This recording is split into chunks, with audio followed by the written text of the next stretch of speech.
الكريم أما بعد فأعوذ بالله من الشيطان الرجيم بسم الله الرحمن الرحيم لقد من الله على المؤمنين إذ بعث فيهم رسولا من أنفسهم يتلو عليهم آياته ويزكيهم ويعلمهم الكتاب والحكمة وإن كانوا من قبل لفي ضلال مبين صدق الله مولانا العظيم۔ وہ معزز تھے زمانے میں مسلمان ہو کر، وہ معزز تھے زمانے میں مسلمان ہو کر، اور ہم خوار ہوئے تاریخ قرآن ہو کر۔ میرے نہایت واجب الاحترام بزرگوں، قرآن کریم کی ایک آیت میں نے آپ کے سامنے تلاوت کی ہے۔ اس قرآن عظیم الشان میں اللہ رب العزت نے اپنے بندوں کو کیا پیغام دیا، اس کے اوپر تھوڑی دیر بس روشنی ڈالنی ہے۔ اللہ تبارک و تعالیٰ نے اس آیت میں حضرت جناب رسول اللہ صلی اللہ علیہ وسلم کے بھیجے جانے کے مقصد کو بیان کیا کہ حضور علیہ السلام کا دنیا میں اللہ تعالیٰ کو بھیجنے کا مقصد کیا تھا، اور حضور علیہ السلام کا مشن کیا تھا۔ جب حضرت جناب رسول اللہ صلی اللہ علیہ وسلم دنیا میں تشریف لائے، حالات اس قدر سنجیدہ تھے اور اس قدر خراب بنے ہوئے تھے کہ بھائی بھائی کا دشمن بنا ہوا تھا، بیٹی ماں کی دشمن بنی ہوئی تھی، اور ایک عجیب قسم کی کیفیت لوگوں کے درمیان میں تھی۔ عدل و انصاف دنیا سے رخصت ہو چکا تھا، لوگ اپنی بچیوں کو زندہ دفن کر دیا کرتے تھے اور عورت ذات کو اچھوت سمجھ کر مخصوص ایام میں گھروں سے باہر نکال دیا کرتے تھے۔ ایسے میں اللہ تبارک و تعالیٰ نے حضرت جناب رسول اللہ صلی اللہ علیہ وسلم کو مبعوث فرمایا، اور حضور علیہ السلام کی ذمہ داری بھی اللہ تبارک و تعالیٰ نے بتائی۔ جو تلاوت میں نے آپ کے سامنے کی ہے، یہ قرآن عظیم الشان کی ایک آیت ہے، جس کا ترجمہ میں آپ کے سامنے کروں گا اور اس کے ذرا سے مطالب کے اوپر ذرا سے روشنی ڈالوں گا۔ حضور علیہ السلام کا پہلا مقصد اللہ تبارک و تعالیٰ نے جو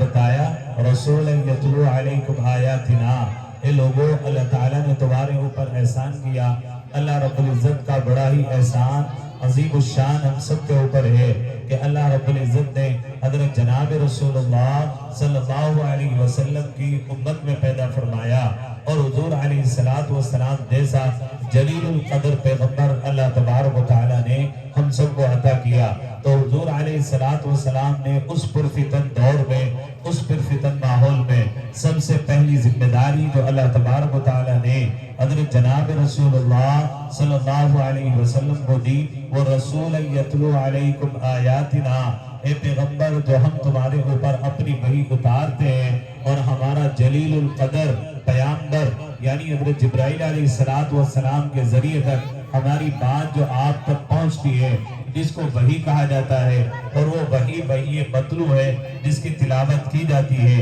یعنی اللہ تعالیٰ کا قرآن۔ اس قرآن کریم کو آپ لوگوں کے سامنے پڑھیے اور لوگوں کو قرآن کریم کی تعلیم دیجیے، اور لوگوں کو اللہ کا قرآن پڑھ کر کے سنائیے۔ تو یہ قرآن عظیم الشان وہ کتاب ہے کہ جب بندہ اس قرآن کریم کی تلاوت کو سنتا ہے یا اس قرآن کریم کو پڑھتا ہے تو ایک عجیب نور بندے کے دل کے اندر پیدا ہو جاتا ہے، جس نور کے پیدا ہونے کے بعد بندہ نیکی کی طرف رغبت کرنے لگتا ہے اور بدی کے کاموں سے رک جاتا ہے، برے کاموں سے رک جاتا ہے، غلط کاموں سے اپنے آپ کو روک لیتا ہے۔ تو حضرت جناب رسول اللہ صلی اللہ علیہ وسلم نے اس پرفتن ماحول میں، جبکہ ہر طرف افراتفری کا ماحول تھا، تو اللہ تعالیٰ کا یہی قرآن ان لوگوں کو پڑھ کر کے سنایا، تو لوگ اللہ کا قرآن سنتے تھے اور سیدھے رستے پر آ جایا کرتے تھے۔ یہ اللہ کا قرآن وہ قرآن ہے کہ اس کا جادو بندے کے سر کے اوپر چڑھ کر کے بولتا ہے۔ جب بندہ اللہ کے قرآن کو سنتا ہے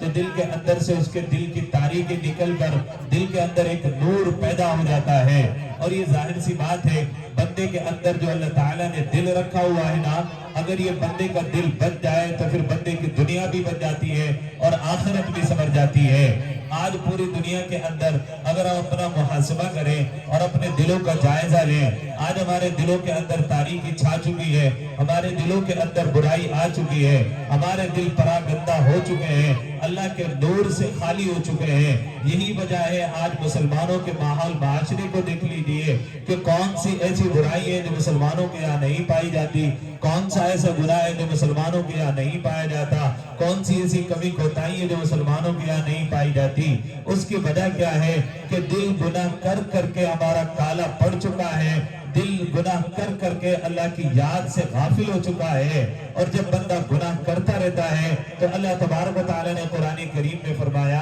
فَلَمَّا نَسُوا مَا ذُكِّرُوا بِهِ فَتَحْنَا عَلَيْهِمْ أَبْوَابَ كُلِّ شَيْءٍ کہ بعض مرتبہ بندہ خیال کرتا رہتا ہے کہ اللہ تبارک و تعالی نے مجھے نعمتوں میں رکھا ہوا ہے اور بے شمار نعمتیں اللہ تعالی کی میرے اوپر نچھاور ہیں، حالانکہ اس کو یہ پتہ نہیں ہوتا کہ کبھی کبھی بندے کو اللہ تعالی نعمتیں عطا کر کے اس کو تمام نصیحتیں بھلا دیتے ہیں۔ بندہ اپنی خودی بھول جاتا ہے کہ اللہ تعالیٰ نے مجھے کس چیز سے پیدا کیا، خلقہ من نطفہ خلقہ فقدرہ کہ اللہ تعالیٰ نے اس بندے کو، اس انسان کو ایک نطفے سے پیدا کیا۔ تو جب اللہ کی نعمتوں کی نچھاور ہوتی ہے اور اللہ کی نعمتیں بندے کے اوپر بارشوں کی طرح برستی ہیں تو بندہ اپنی حقیقت کو بھول جاتا ہے اور اللہ کی یاد سے غافل ہو جاتا ہے، اللہ تعالیٰ کی یاد اس کے دل سے نکل جاتی ہے۔ اور پھر ایک وقت آتا ہے کہ جب نعمتوں میں پڑھ کر، اس دنیا کی رنگینیوں میں پڑھ کر بندہ اپنے خالق حقیقی کو بھول جاتا ہے اور اپنا اصل مقصد کو فوت کر دیتا ہے۔ ہمارا اصل مقصد کیا ہے اس دنیا کی زندگی میں؟ اپنے رب کو راضی کر کے آخرت کی کامیابی حاصل کر لینا، یہی ہمارا مقصد ہے اس دنیا میں آنے کا، اور یہی مقصد اللہ تبارک و تعالیٰ نے ہمارا بیان کیا ہے۔ لیکن آج ہمارا حال یہ ہے کہ ہم اللہ تعالیٰ کے قرآن کی تلاوت نہیں کرتے، اللہ کے قرآن کو نہیں پڑھتے، اللہ کے قرآن کو نہیں سمجھتے۔ یہی وجہ ہے آج ظلمت اور تاریکی ہمارے دلوں کے اندر گھر کر چکی ہے۔ پھر ایسی مجلسوں میں دل نہیں لگتا، مسجد میں آنے کو من نہیں کرتا، اللہ والوں کی صحبت میں بیٹھنے کو دل نہیں چاہتا، پھر اللہ کا ذکر کرنے کو من نہیں کرتا، پھر بندے کا نماز میں دل نہیں لگتا۔ کیوں؟ بندے کا دل خراب ہو چکا ہے، اور بندے کا دل خراب ہو جاتا ہے تو پھر بندے کو اللہ تبارک و تعالیٰ توفیق الہی چھین لیتے ہیں۔ اور اللہ معاف کرے، جب بندے کے توفیق الہی چھن جاتی ہے تو پھر ایک وقت آتا ہے بندہ زنا میں ملوث ہو جاتا ہے، بندہ شراب میں ملوث ہو جاتا ہے، بندہ حرام کام میں ملوث ہو جاتا ہے، اور جب بندہ پھر بھی واپس آنے کی کوشش نہیں کرتا تو پھر اللہ تبارک و تعالیٰ